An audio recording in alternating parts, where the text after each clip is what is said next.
al quedarse embarazadas. Las superioras están confabuladas con los sacerdotes. Ellos les dan dinero y ellas les envían a las hermanas. Es prostitución.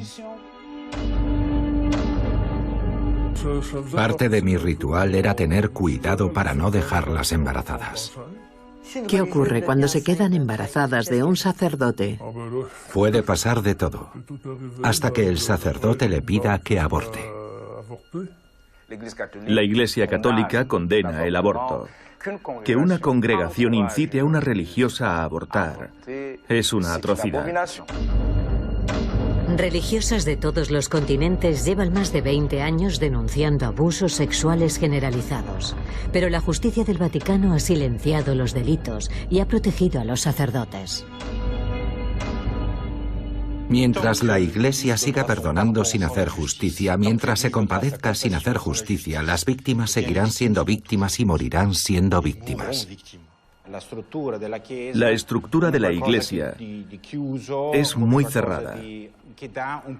Es una jerarquía que confiere un poder absoluto a los machos, a los sacerdotes, más allá de lo permitido.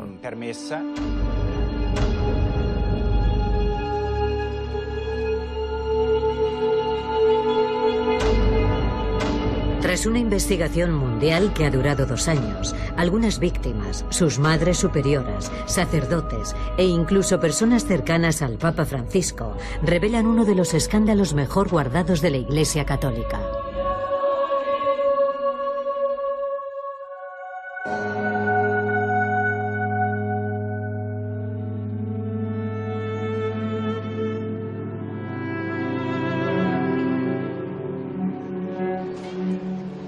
Roma, feudo del Estado de la Ciudad del Vaticano, acoge a cerca de 30.000 servidores de Dios. Religiosos y sobre todo religiosas de todo el mundo, enviados por sus congregaciones para completar su formación. El 80% son mujeres, jóvenes en su mayoría, que estudian en la Santa Sede con la esperanza de ascender para estar un poco más cerca de Dios. Eso es lo que esperaba Doris cuando llegó a la Ciudad Eterna en 2006. Por aquel entonces, la joven todavía era novicia de la Familia Espiritual de la Obra, una comunidad de la Iglesia Católica implantada en 13 países. La joven alemana estaba en periodo de formación antes de tomar los votos.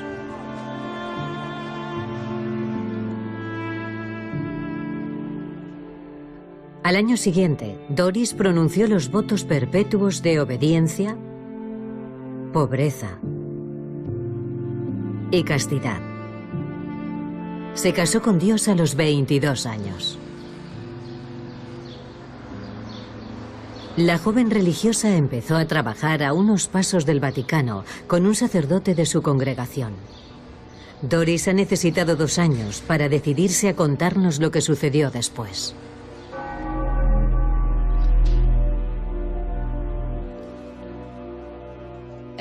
Por aquel entonces, yo me encargaba de la biblioteca. Todo empezó cuando él se puso a supervisar todo lo que yo hacía. Observé que se ponía a mi lado cuando yo estaba trabajando. Empezaba a hablar y no se iba nunca.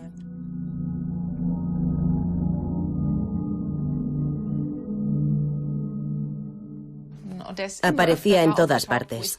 Daba igual que yo estuviese trabajando en la cocina o en la lavandería. Siempre tenía un pretexto para estar ahí.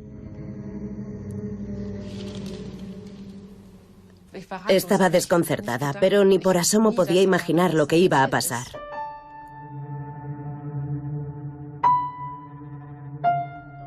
Doris vivía en la residencia que la comunidad tiene en Roma. Las religiosas viven en el primer piso y los sacerdotes en el segundo. Sin embargo, la religiosa fue instalada en el último piso, reservado a los invitados.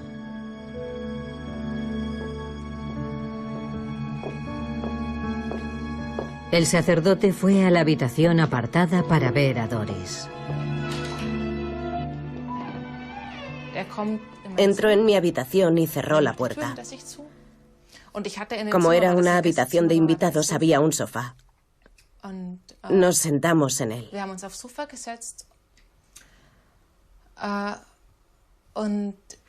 Entonces acercó la mano y me desabrochó un botón del hábito. No podía ser.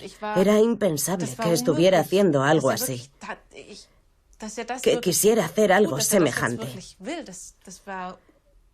Pero lo hizo. Y entonces supe lo que iba a suceder. Le cogí la mano para detenerlo y le dije, no puede hacerlo. Pero siguió. Comprendí que no podría hacer nada para detenerlo. El problema no era el dolor o que me hiciera daño. Lo que no podía soportar era que me privaran de mi castidad. Era inconcebible. Además, era un sacerdote. Había hecho voto de castidad, al igual que yo.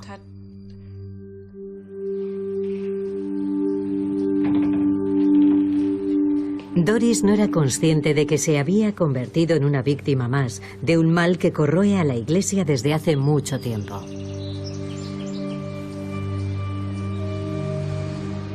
Las instituciones católicas de todo el mundo educan a las religiosas en la obediencia a Dios y a sus mensajeros en la tierra, los sacerdotes. En su omnipotencia, algunos hombres de Iglesia ejercen un dominio que puede no tener límites. Michelle Franz sufrió dicho sometimiento durante 25 años. En 1971, esta religiosa tenía 26 años. Vivía su fe en un convento de carmelitas de Boulogne-Billancourt, en el extrarradio de París. Al principio, todo era muy fácil. Me sentía feliz de estar en un lugar en el que todas tenían como único objetivo buscar a Dios como yo. O por lo menos, eso es lo que me parecía. Michelle Franz llevaba una vida de austeridad como las otras 12.000 religiosas de la orden monástica a la que pertenecía. 2 meses después de pronunciar los votos perpetuos, la joven empezó a tener dudas. Para hacer frente a un compromiso semejante, la Iglesia envió a un director espiritual al convento de las religiosas. Un sacerdote que supuestamente debía guiar a Michelle Franz. Hoy habla por primera vez de su conducta desviada. Un día la maestra de novicias me dijo, creo que necesita ayuda externa a la comunidad. Yo dije, sí, tal vez. Me respondió, he pensado en el padre Marie-Dominique.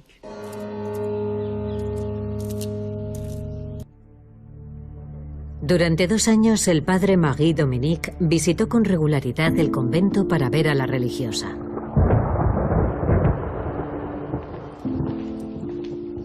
Tras sufrir abusos sexuales, con la fe muy tocada, Michelle Franz renunció a la vida contemplativa de monja. Decidió dejar el convento. Aún así, el sacerdote siguió ejerciendo su poder.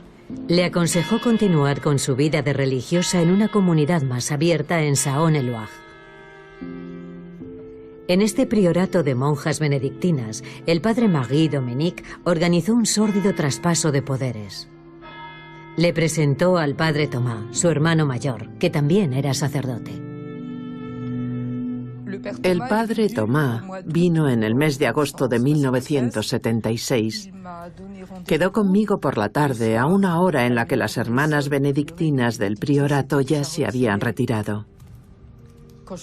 Cuando llegué a su habitación, me dijo que podía dejar mis cosas y desnudarme. Luego él hizo lo mismo. Yo estaba como hipnotizada.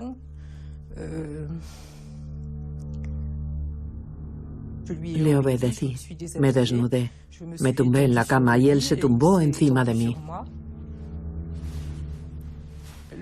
El padre Thomas practicaba lo que ahora sé que se llama cunilingus. Yo Ya le había hecho felaciones al padre Marie Dominique cuando me lo pedía. No me lo pedía verbalmente, sino con gestos. Así que le hice lo mismo al padre Thomas. Me lo tomaba como si fuera una penitencia. Michel Franz no tenía fuerzas para escapar de los dos hermanos que se turnaban para abusar de ella en función de sus visitas. Como buena religiosa, ni se planteaba poner en tela de juicio la autoridad de ambos sacerdotes. Como muchas otras monjas, estaba indefensa, carecía de recursos. Al cabo de un año, el padre Thomas le pidió que se uniese a El Arca, una comunidad católica de la que había sido nombrado capellán.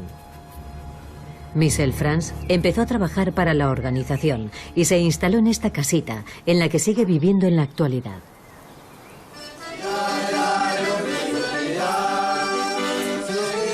El Arca Internacional se fundó en 1964 en el pueblo de Trolly-Braille, departamento de Oise, y cuenta con 152 comunidades repartidas por todos los continentes. Es una comunidad cristiana dedicada a las personas con discapacidad. En ella trabajan religiosos y voluntarios creyentes. En la casa madre, tanto las mujeres laicas como las monjas se convirtieron en las nuevas víctimas del padre Thomas, que no por ello renunció a Michel Franz. Yo diría que era cada 15 días. Ya no lo recuerdo bien. No podía ser todos los días, porque no tardé en descubrir que no era la única invitada a la cama del padre Thomas.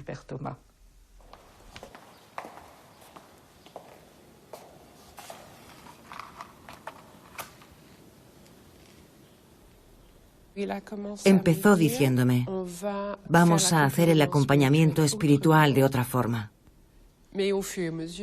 Cada vez estábamos más desnudos, las manos por todas partes.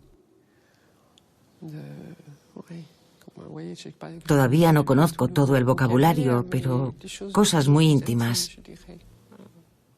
Nunca pensé que hubiera más víctimas. Nunca imaginé que el padre Thomas fuera un depredador desde hacía tanto tiempo.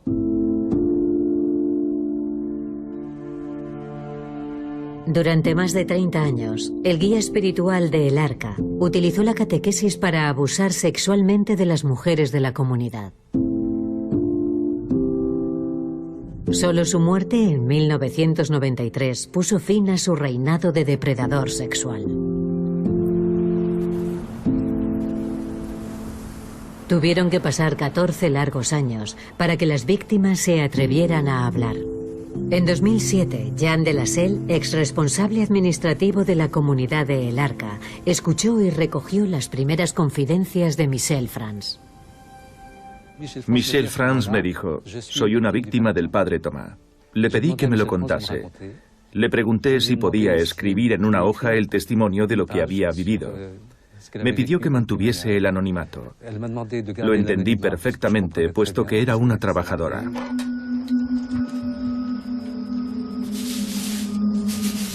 Habían pasado 35 años de los primeros abusos, y Michel Franz seguía sin querer desvelar su secreto para desenmascarar a los dos sacerdotes que habían abusado de ella.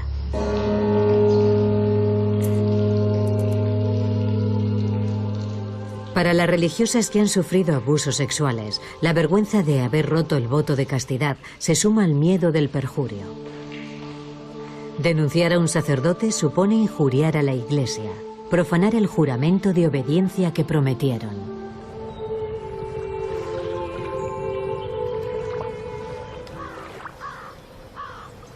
En un pueblo perdido de Canadá, en Cocaña, una religiosa psicoterapeuta se esfuerza por aliviar los traumas de las víctimas. Hoy recibe a una víctima de Montreal, una exreligiosa que sufrió regularmente abusos sexuales por parte de un sacerdote. Cuando intentaba hablar de ello, cuando intentaba contar la verdad, nadie me escuchaba, nadie me oía. Después de 6 largos años de depresión, Lucie se decidió a recorrer los 1000 kilómetros que la separan de la hermana Marie-Paul. Acaba de comenzar el tercer año de terapia. Me siento muy culpable por haber hecho lo que él me pedía, por desnudarme cuando me lo pedía. Estabas totalmente dominada. ¿Fue eso lo que viviste? Dominación física, psicológica, sí, eso. Repítelo. Era como si yo no existiera. Ya. Estaba ahí para complacer mediante el sexo. Al sacerdote. Sí. Y luego voy a echarme a llorar. Y con razón. Lo he pasado todo yo sola. Lo has pasado sola. Es serio, es muy serio. En Francia, en Trolly-Breil, 11 años después de la muerte del padre Thomas, Michel Frans y las otras víctimas por fin van a denunciar al exdirector espiritual. En 2014, Jean de Lascelles recibió el testimonio de otra mujer de la comunidad de El Arca. Entonces comprendí que lo que contaba Michel Frans no era un hecho aislado, porque tenía otro testimonio. Jean de Lascelles me dijo entonces, ¿no crees que ha llegado el momento de contarlo? Yo le respondí, sí. Para mí también era difícil pensar en denunciar al padre Thomas, porque denunciar a un sacerdote supone denunciar a la Iglesia. Si crees en la Iglesia, es difícil decir, esto es lo que hace uno de vuestros sacerdotes.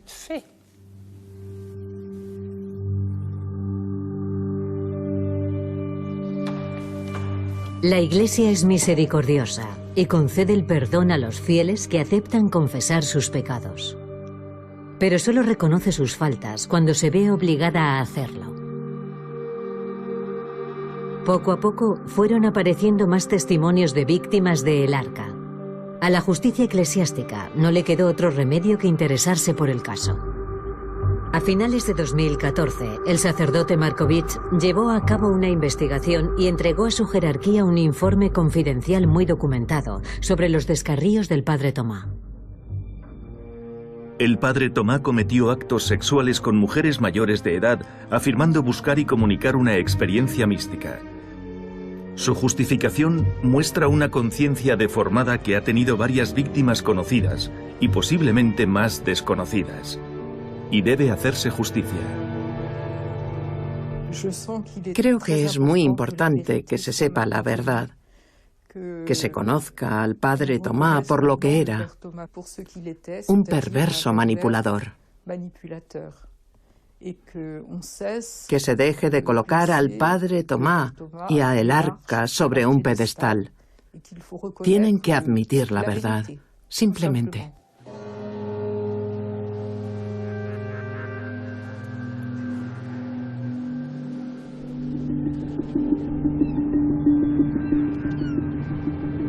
En la doctrina que promulga la Santa Sede, la verdad no emana de la palabra de la mujer.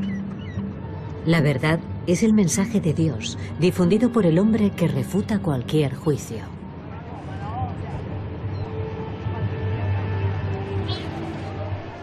Doris vivió este dogma en sus propias carnes.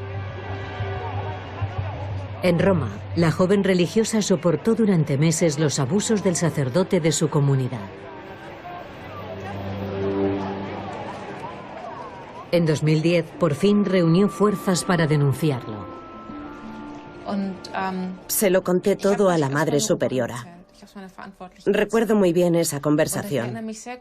Estábamos sentadas en una mesa, una frente a la otra. Ella habló mucho con su superior masculino, quien a continuación se lo preguntó a mi agresor y este admitió los hechos. Sin embargo, sigue siendo sacerdote y miembro de la comunidad. Sigue estando en una casa repleta de hermanas jóvenes cuando todo el mundo sabe lo que hizo. Doris consiguió el permiso para marcharse de Roma y regresar a su comunidad en Alemania. Al cabo de un año, decidió renunciar a su vida de religiosa. La Madre Superiora le ofreció un acuerdo económico. Casi de inmediato sacó un documento que yo debía firmar en el que me comprometía a no interponer ninguna denuncia.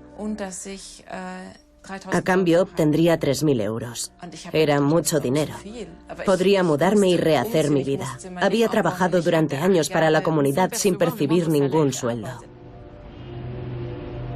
En un primer momento, Doris respetó el acuerdo económico. Después se decidió a denunciar. Pero la justicia no admitió a trámite la denuncia por falta de pruebas. Para silenciar a las religiosas víctimas de abusos sexuales, la Iglesia no escatima medios. A veces recurre a Dios para comprar el silencio de unas mujeres que rebosan fe.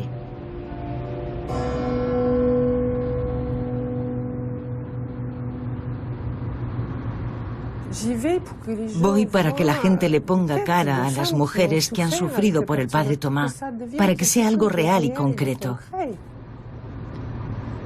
Aquella mañana de abril de 2017, Cecilia había sido invitada junto con Michel Frans a una misa por las víctimas del padre Tomás. Tras 10 años de investigaciones para que se reconociera el calvario que habían vivido, consiguieron una misa de reparación. Una ceremonia muy poco frecuente con la que los responsables de su comunidad esperaban acallar sus peticiones. Para mí quizá no sea el gran día, pero es un gran día. Va a ser el momento no de pasar la página, porque eso es imposible, pero sí una página de mi historia de abusos. Aquella mañana, Trolli Braille iba a acoger a 3 obispos, entre ellos el prelado responsable de El Arca. Iban a celebrar la misa en la capilla de la comunidad para pedir perdón, pero con total discreción.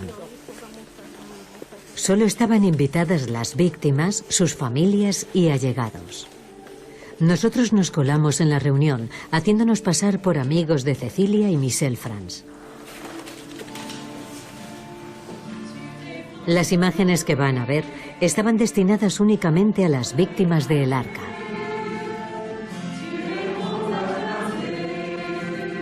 Los 3 prelados entran en escena con un canto de entrada de misa titulado Ven Espíritu de Santidad. Las víctimas deben tomar la palabra en primer lugar. Comienza Michel Frans.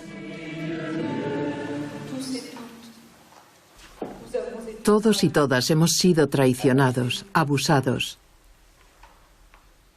Al principio espiritualmente, luego algunos y sobre todo algunas sexualmente, por alguien en quien confiábamos, alguien que nos habían presentado, que se había presentado como un hombre de Dios. Un recuerdo para todas las víctimas que permanecen en la sombra, que no se atreven a hablar de ello, que están heridas de por vida. También para vosotros que habéis elegido el compromiso con el Arca para siempre y estáis conmocionados por las revelaciones del pasado sórdido del padre Tomás. El obispo responsable de El Arca se dispone a entonar el mea culpa de la Iglesia. Toda una novedad en Francia para pedir perdón a las mujeres víctimas de abusos sexuales cometidos por un sacerdote. Pienso sobre todo en las mujeres, las que lo han contado y las que lo mantienen en secreto, que han sufrido abusos sexuales por parte del padre Tomás. Ante tal sufrimiento, que queremos escuchar y comprender, yo, como obispo encargado de guiar a El Arca Internacional, obispo vinculado a cualquier sacerdote de la Iglesia Católica mediante la ordenación, pido perdón hoy. Como sabéis, la Iglesia se avergüenza terriblemente de estos actos. Mostrando arrepentimiento, las altas instancias de la jerarquía católica esperaban no volver a oír hablar de las agresiones sexuales perpetradas por el sacerdote. El Vaticano era conocedor de su comportamiento desde hacía mucho tiempo. 65 años antes de la misa de reparación, el padre Tomás ya había sido juzgado por abusos con otras mujeres en otras comunidades. En 1952, el padre Tomás fue llamado a Roma. Hubo un juicio. Se le prohibió celebrar misa, dar el sacramento, enseñar y sobre todo guiar. Estas sanciones internas, consideradas graves por el derecho canónico, no tuvieron ningún efecto en el sacerdote, puesto que reincidió durante décadas sin que la jerarquía interviniese. Es todo un escándalo. ¿Cómo quiere justificarlo? Yo no puedo justificarlo. Sor Véronique Magron es una superiora general que dirige a todos los religiosos y religiosas de Francia. Para esta teóloga especialista en moral, la indulgencia de la Iglesia en este caso es inadmisible.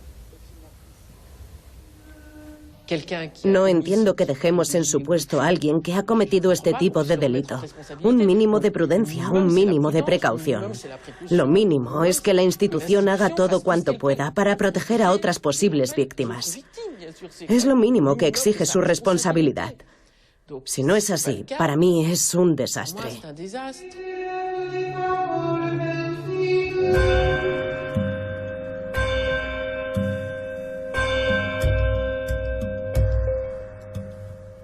La ley de los sacerdotes no es la del común de los mortales. La impunidad que se atribuyen es un derecho divino. Para llevar a cabo su labor divina, algunos instrumentalizan la palabra de Dios. Promulgan nuevos mandamientos para poder disponer de las religiosas a su antojo.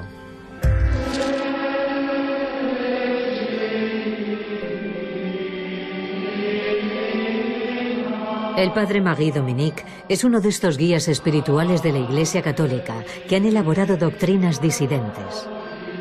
En 1975, el primer abusador de Michel Frantz fundó la familia de Saint-Jean, una comunidad que cuenta con más de 800 religiosos en 24 países y 4 continentes. La vocación es algo complejo, no es fácil de explicar. Debe entenderse desde la perspectiva de la fe cristiana como una llamada particular, profunda, personal de Jesús, que viene para ayudar y salvar a los hombres. Desde 1975, el guía de los grises, apodados así por el color de sus sotanas, transmitía a sus tropas una doctrina atractiva, conocida como el amor de la amistad, que combinaba hábilmente espiritualidad y sexualidad. Para conseguir vocaciones, creó unas escuelas de vida que acogían a jóvenes de 18 a 30 años que quisieran profundizar en su fe. En 2003, Catherine se planteaba tomar los hábitos. Fue a la Maison Saint-Jean, a una de las escuelas francesas que la comunidad tenía cerca de Tours. La joven de 18 años iba a caer bajo la influencia de su confesor, un sacerdote formado en la doctrina de su guía espiritual. Cerró las ventanas del locutorio y me dijo: usted no necesita oraciones, lo que necesita son gestos, eso la conducirá a Dios. Después los gestos se intensificaron y empezó el infierno.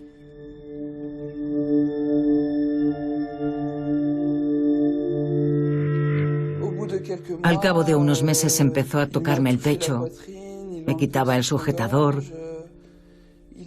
tenía la mano un poco larga. Una vez me quitó las bragas. Yo no entendía muy bien lo que estaba pasando.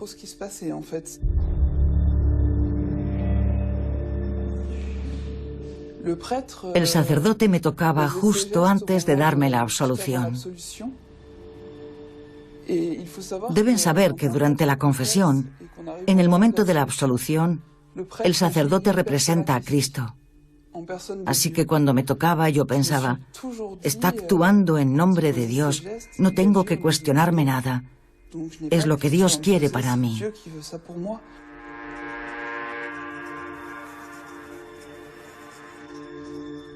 Christian Terras es un alertador.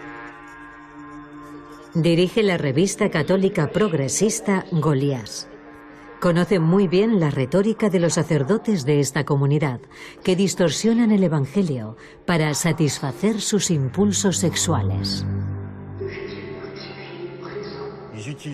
Utilizan la lectura del Evangelio de San Juan para someter a las mujeres, no solo a su dirección espiritual, también a sus perversiones sexuales. Son estrategias para violar.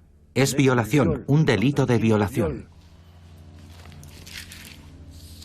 Cuando se instrumentaliza la teología, textos religiosos, textos exegéticos, evangelios, para poder manipular y abusar de una persona que te han enviado a fin de que la guíes espiritualmente, cuando se pasa al acto, es una violación. Catherine se marchó de la escuela de vida en 2004. Desde entonces, la joven ha intentado suicidarse en más de 30 ocasiones. En 2011, decidió acudir a la justicia, que archivó su denuncia porque el delito había prescrito. Ha escrito en 2 ocasiones al Papa Francisco. El Vaticano nunca se ha puesto en contacto conmigo, ni por escrito ni verbalmente. Lo único que hay es una carta que está dirigida a mis padres, en la que reconocen los hechos y en la que se solidarizan conmigo. El Vaticano también era conocedor de estos actos delictivos. Sabía de los abusos reiterados de su sacerdote, como demuestra un correo que el prior general de la comunidad de Saint Jean envió en diciembre de 2014 a la Congregación de la Doctrina de la Fe, la justicia de la Santa Sede. Excelencia, me parece que hoy el hermano M ha comprendido el daño que ha hecho y ha cumplido la penitencia, pero sigo vigilándole. Por otra parte, como el hermano M es un buen superior de comunidad, lo he mantenido en este cargo hasta hoy.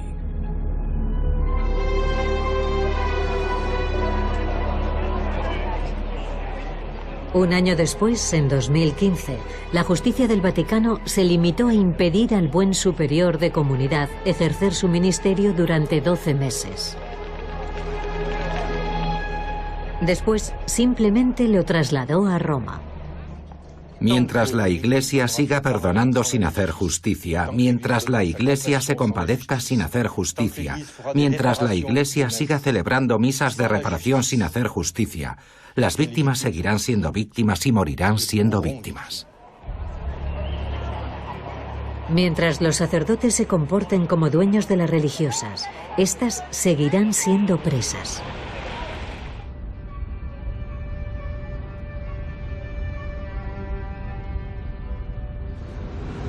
En los continentes evangelizados, Asia, Latinoamérica o África, las hermanas incluso son reducidas al estado de esclavas sexuales.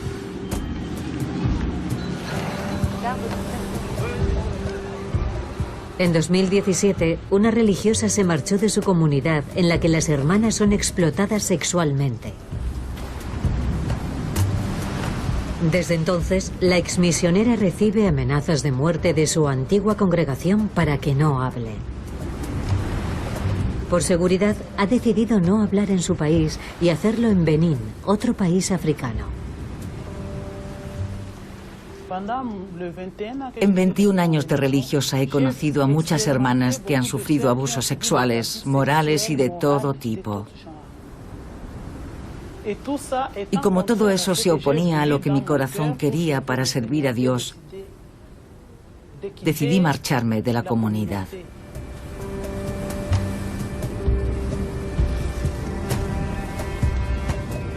En la Congregación de las Hermanas Misioneras de Constanza, el abuso está organizado y planificado desde el principio de la formación. Las superioras están de acuerdo. Los sacerdotes les dan dinero y las superioras les envían a las hermanas. A ellas les hacen creer que van a hacer un trabajo para la congregación. Pero cuando la hermana llega se da cuenta de que se trata de prostitución. Las madres superioras y los sacerdotes se aprovechan de la miseria humana. Las religiosas del tercer mundo, privadas de sus ahorros porque se los queda la comunidad, no escapan de la prostitución cuando las envían a Roma.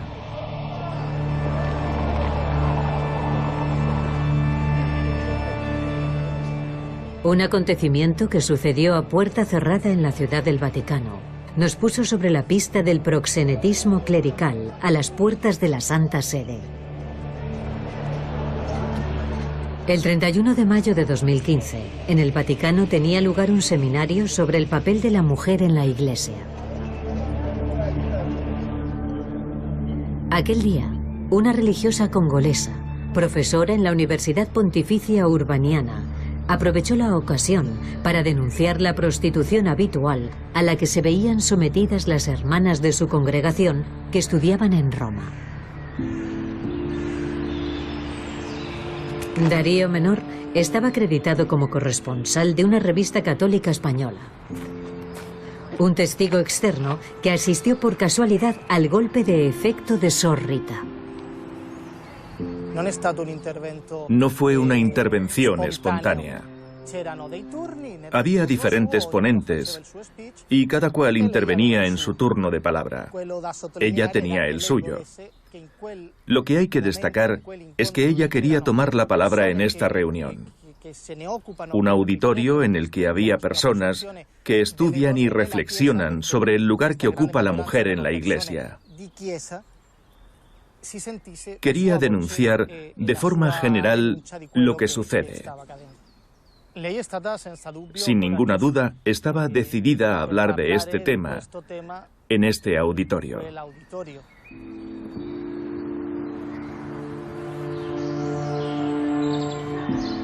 La voz de alarma de Sor Rita no debía salir del marco de los debates internos y relajados de la Iglesia.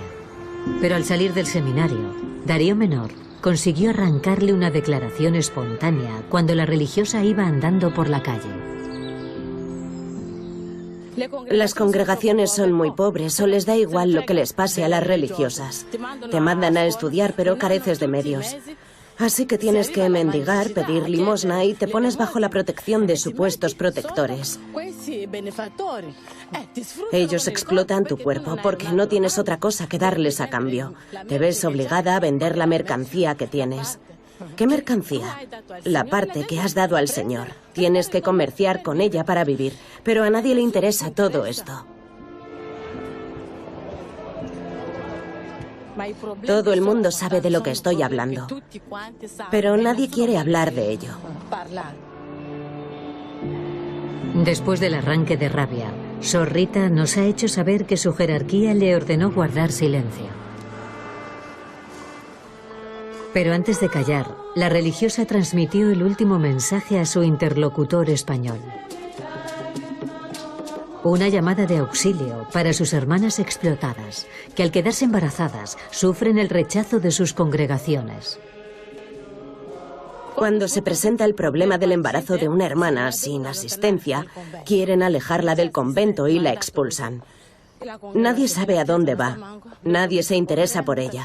Es una vergüenza. Es como los leprosos del Antiguo Testamento.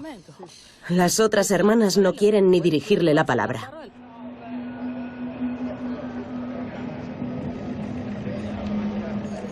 La compasión de Cristo, que es el eje de la labor de la Iglesia, no concede su gracia a las religiosas víctimas de abusos y embarazadas. La institución, que no ha sabido protegerlas, les trata como si fueran impías.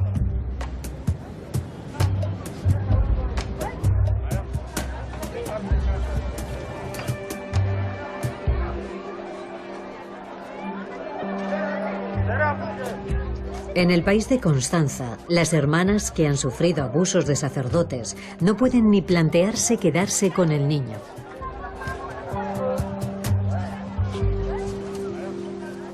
Para evitar el escándalo, los sacerdotes y las madres superioras prefieren solucionar los problemas de embarazos internamente. La mayoría de las 50 religiosas que estudian en su universidad católica han abortado con la complicidad de un médico de un hospital local. Un médico intentó ligar conmigo y cuando le dije, ¿no ves que soy religiosa?, me contestó, ven a mi consulta para que te enseñe una cosa. Me mostró una lista. Son los nombres de las hermanas a las que les he practicado un aborto. ¿Y tú quieres hacerme creer que eres una hermana divina o que eres la Virgen María? Sentí vergüenza. Desconozco el número de hermanas violadas que no se han quedado embarazadas. Las que han abortado después de sufrir abusos de los sacerdotes son 32. Pero podrían ser 50.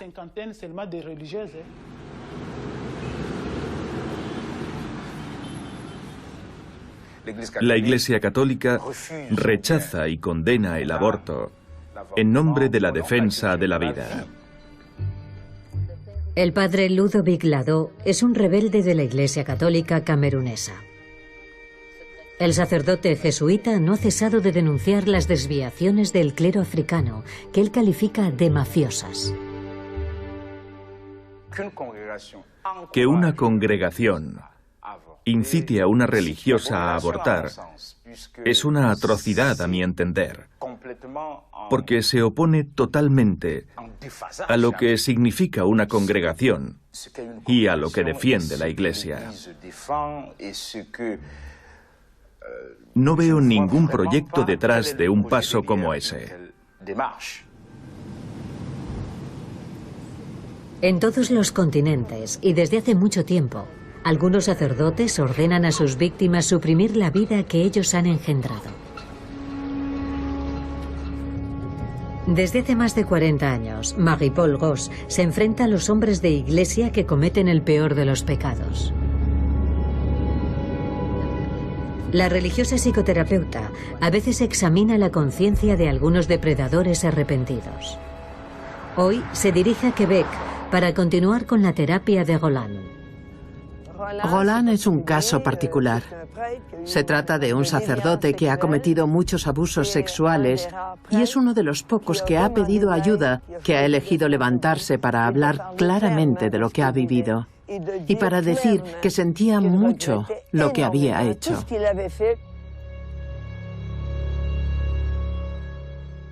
Cuando la dominabas, ¿cómo se sentía ella? Seguro que no lo consentía. De acuerdo.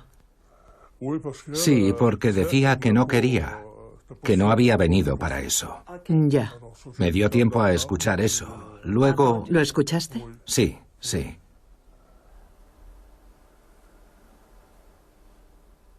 Pero seguiste. Así es.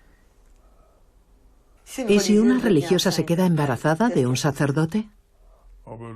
Puede pasar de todo, hasta que el sacerdote le pida que aborte. ¿Es una realidad en la Iglesia?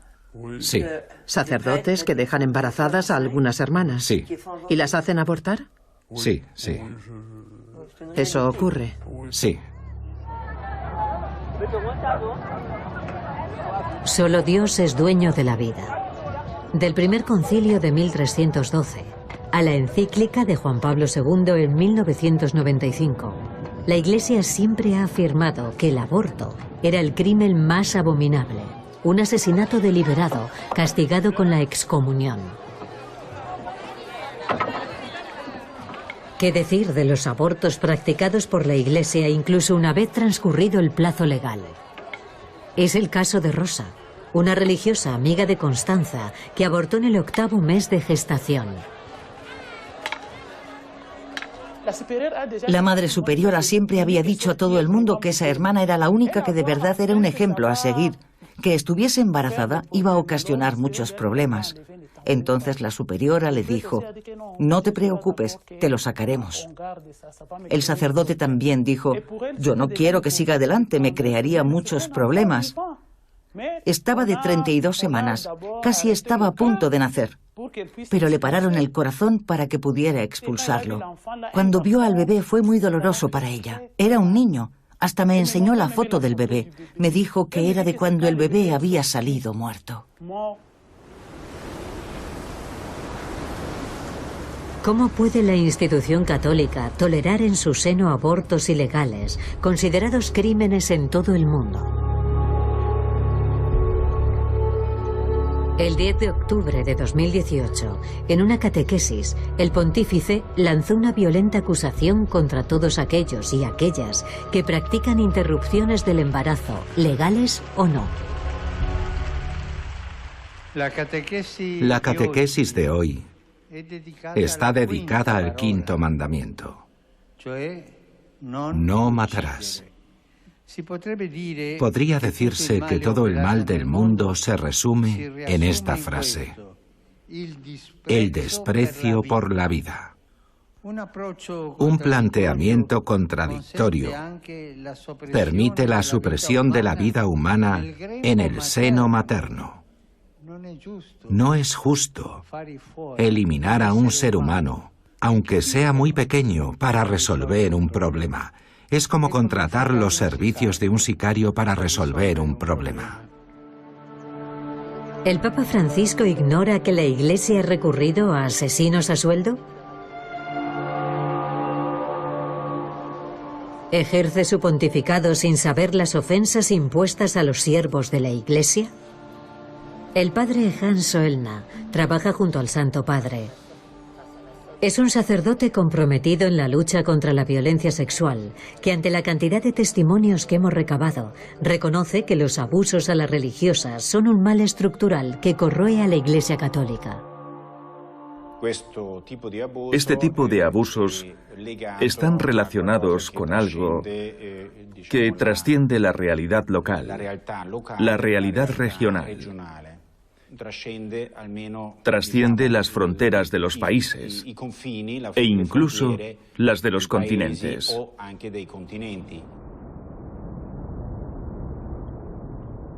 La estructura de la Iglesia es muy cerrada. Es una organización que confiere un poder absoluto a los machos, a los sacerdotes, más allá de lo permitido. Yo creo, con cierta convicción, que el Papa es consciente de este problema.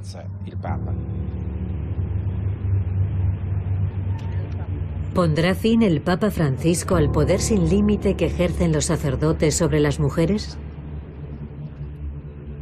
¿Devolverá a las hijas de Dios la dignidad que les corresponde? En abril de 2018, 8 meses antes de acabar este documental, le propusimos al Santo Padre recibir a Doris y a Michelle Franz para que reconociese oficialmente el sufrimiento de las religiosas víctimas de abusos y confirmara su voluntad de reforma.